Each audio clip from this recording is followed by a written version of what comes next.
you want.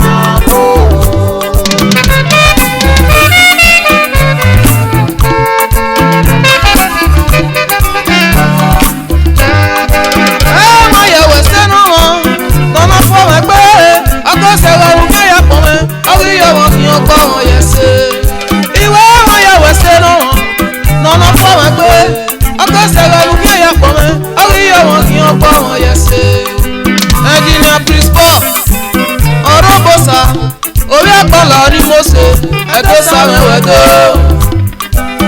Engineer Principal náà làá mísíkò worldwide ẹgbẹ́ sáwẹ́wẹ́dọ́. Wẹ́nẹ̀ bàbá náà ṣe ẹ̀yà òpá wọn ìwé wẹ́nẹ̀ bàbá náà ṣe ẹ̀rí sẹ́dẹ̀ sọ̀rọ̀ bí ó kú. Wẹ́nẹ̀ bàbá náà ṣe ẹ̀yà òpá wọn ìwé wẹ́nẹ̀ bàbá náà ṣe ẹ̀rí sẹ́dẹ̀ sọ̀rọ̀ bí ó kú. Engineer Principal Orobosa wọn lórí àtúnlá ẹ̀dọ́ sáwẹ́wẹ́dọ́ ìrànwẹ́dọ́.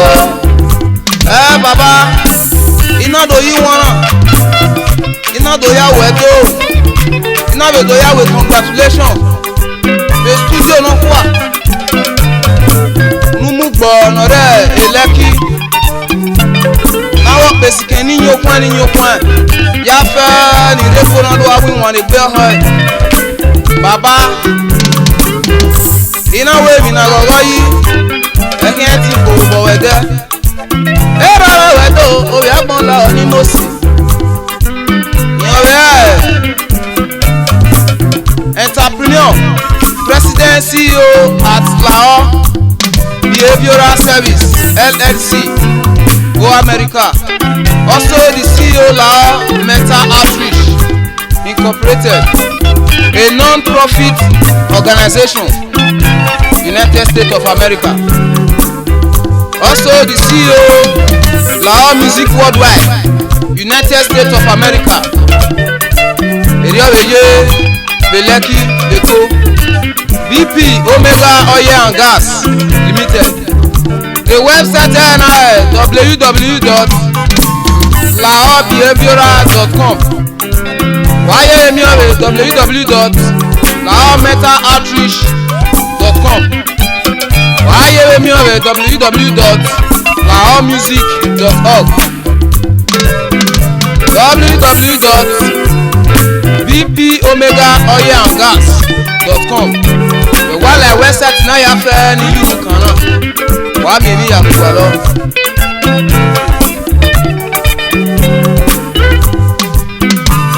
Ó tún ní wẹ́sẹ̀ náà yẹ pọ̀ kan. Wàrà yóò wá lọ sọ̀gbọ́ èmi àwọn yìí wà ọ̀bọ̀. Ó tún ní wẹ́sẹ̀ náà yẹ pọ̀ kan. Wàrà yóò wá lọ sọ̀gbọ́ èmi àwọn yìí wà ọ̀bọ̀.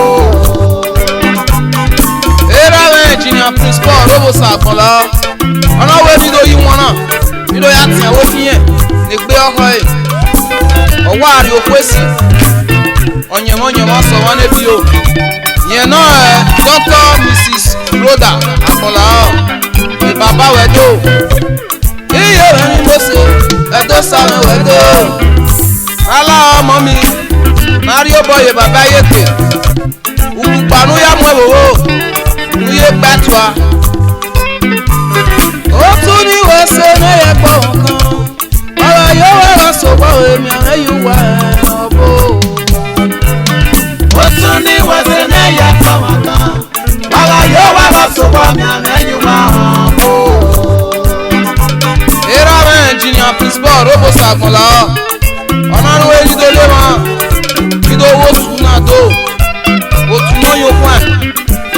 Otu náà bá wé bọ́ ẹ̀rẹ̀ tó otu náà yé níyàn ló dẹ̀ ìyàn náà ẹ̀ Dini Club based in Houston, Texas, United States of America.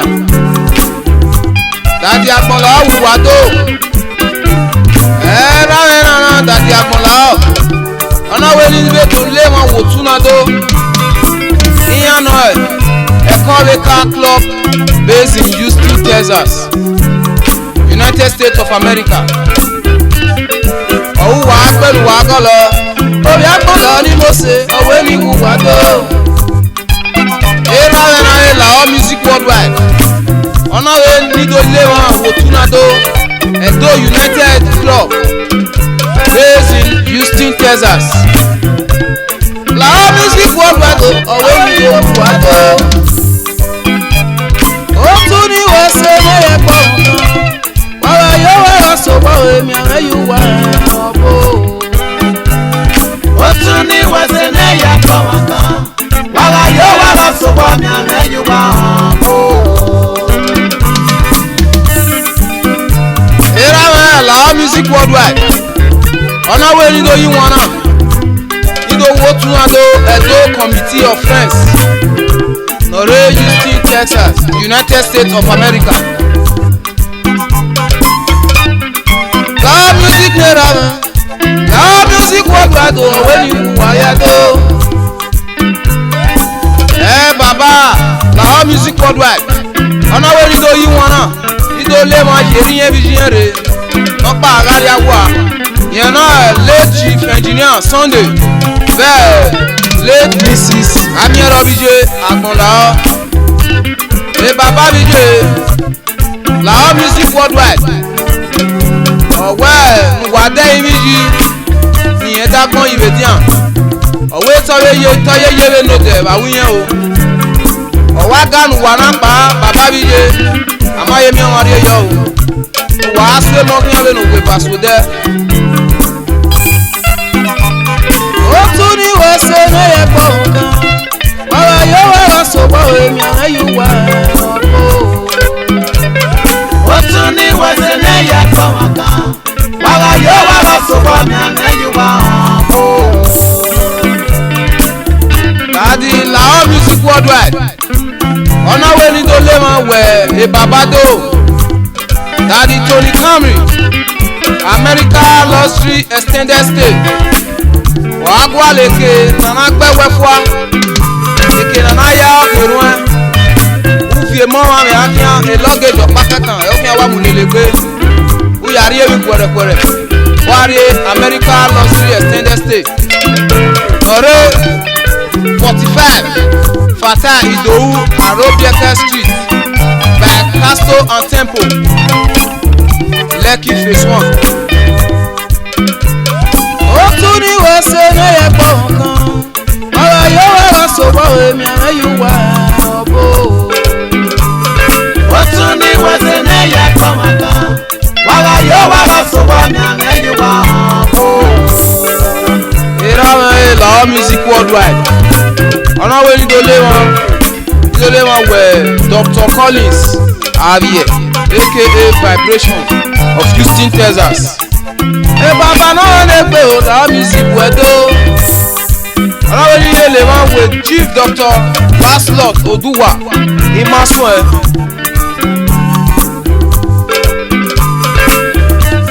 Baslot Oduwa wẹ̀rẹ̀ rà wẹ̀ làwọn music wẹ̀dọ́ ẹ̀rọ àwọn ẹ̀rẹ́ lókè. Ó tún ní wọ́n ṣe ní ẹ̀pọ̀ nǹkan. Ọ̀rọ̀ yóò wá lọ sọ̀pọ̀ èmi àwọn yóò wá ọ̀bọ̀.